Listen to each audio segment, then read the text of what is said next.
One of the questions I get asked a lot is, how do you stay motivated? How do you keep a positive attitude? And it's interesting because most people look at people that they think have a positive attitude, and they think they have that attitude all the time. And that's just not the case. I think Napoleon Hill said it best when he said that negative thoughts are like weeds in a garden. They grow, and you've got to reach down and pull them out. And the same thing is true with negative thoughts. You'll find a negative thought coming into your head. And at that point, the best way to deal with that is just to change the way you think about something, or change the thought that you have to something more positive. I'm asked also a lot about affirmations. They have been tremendously valuable to me. And I'm going to include a piece here by Brian Rose of London Real, where he interviewed someone that really broke down in a short period of time what's important about affirmations and how to do them.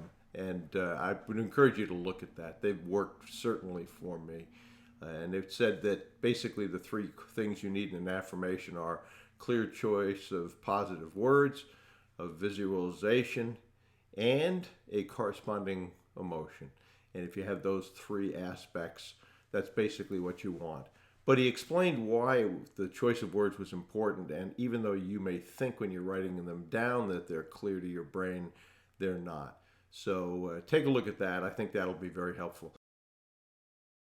I found them to be really powerful. I said them out loud on my way to the tube this morning. I do it every day.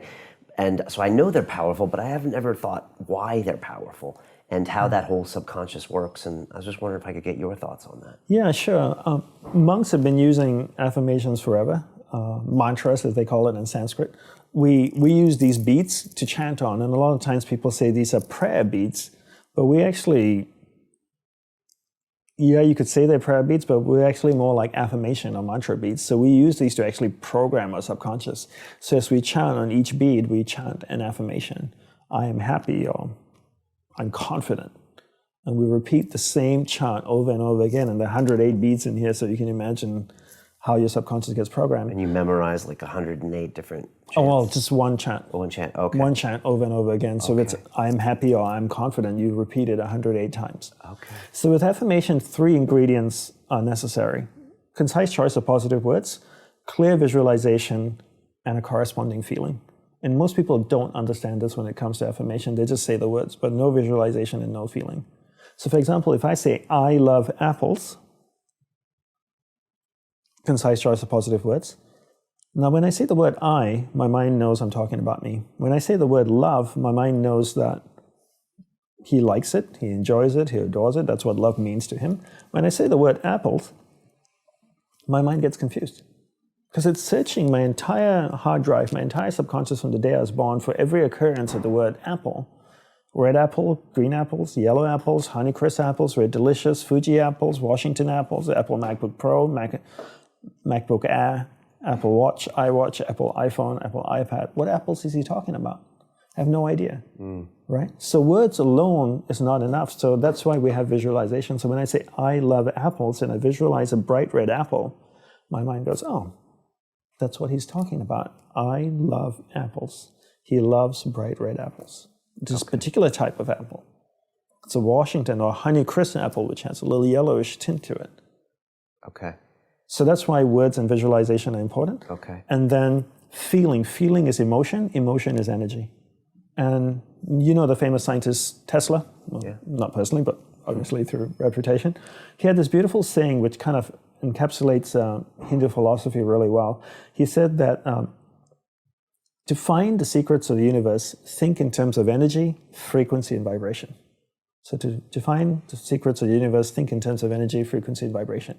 Everything is made up of energy that's vibrating at a certain frequency, right? So the chair has molecules and atoms that are vibrating at a certain frequency, binding it together, creating a certain matter.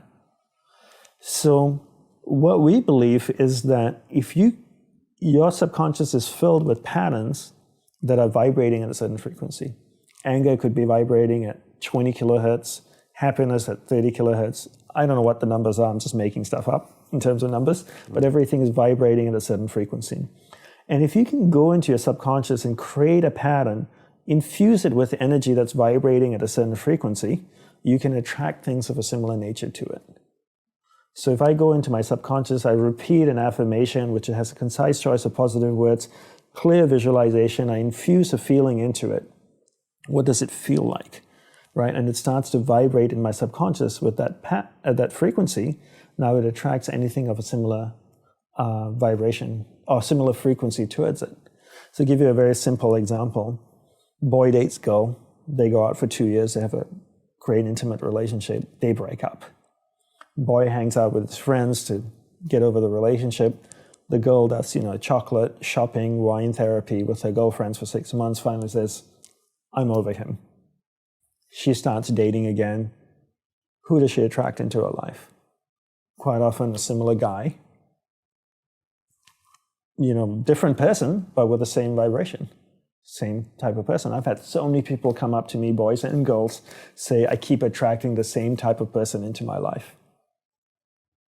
Common thing I hear all the time. Why? Because John dates Sue. They have 2 years of a relationship.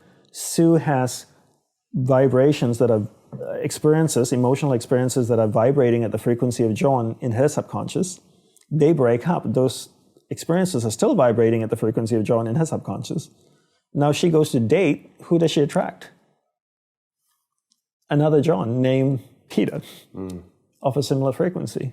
And that just happens. So energy doesn't know how to discriminate between what's good for you and what's not good for you. It's just energy. So anything of a similar frequency gets drawn to you. So if you know how the subconscious works and you know how to program it using affirmations with a concise choice of positive words, clear visualization, and a corresponding feeling being the most important component because it's the actual energy that attracts, then you can bring into your life anything you want.